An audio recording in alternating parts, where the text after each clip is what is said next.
ജയമെടുക്കുന്നു യേശുവിൻ നാമത്തിൽ തന്നെ. ഒടുവിൽ മൂന്നാമതായി ഒരു വിഷയം കൂടെ പ്രാർത്ഥിക്കാനുണ്ട്. ദ സ്പിരിറ്റ് ഓഫ് ഡെത്ത്, മരണത്തിന്റെ പോരിനെ ഒന്ന് ശാസിച്ച് പ്രാർത്ഥിക്കണം. മരണം ദൈവം നിയമിച്ചതാണെങ്കിലും അകാല മരണങ്ങളും പൈശാചിക പദ്ധതികളുടെ തീരുമാനങ്ങളും നിയോഗങ്ങളും പൈശാചിക പദ്ധതികളുടെ താല്പര്യവും അനുസരിച്ചുള്ള മരണത്തിന്റെ പോരുകളെ, അതിനെ പറയുന്ന വാക്കാണ് മരണത്തിന്റെ ആത്മാവ്. ദ സ്പിരിറ്റ് ഓഫ് ഡെത്ത്, മരണത്തിന്റെ ആത്മാവിനെ. മരണം യാഥാർത്ഥ്യമാണ്. ജനിച്ച സകലരും മരിക്കും.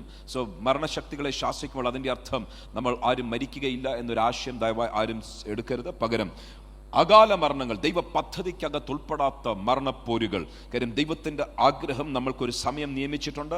ആ സമയം കൊണ്ട് നമ്മൾ ചെയ്തെടുക്കേണ്ട സകല പ്രവൃത്തികളും ചെയ്തില്ലെങ്കിൽ നമ്മളെ അനുഗമിക്കുന്ന പ്രവൃത്തികൾ മാത്രമാണ് എന്ന് തിരിച്ചറിഞ്ഞ് ഇന്നലെ ഒരു വാക്യം ഇവിടെ വായിച്ചപ്പോൾ ആദ്യമായിട്ട് ഒരു ആശയം എൻ്റെ അകത്ത് വന്നു.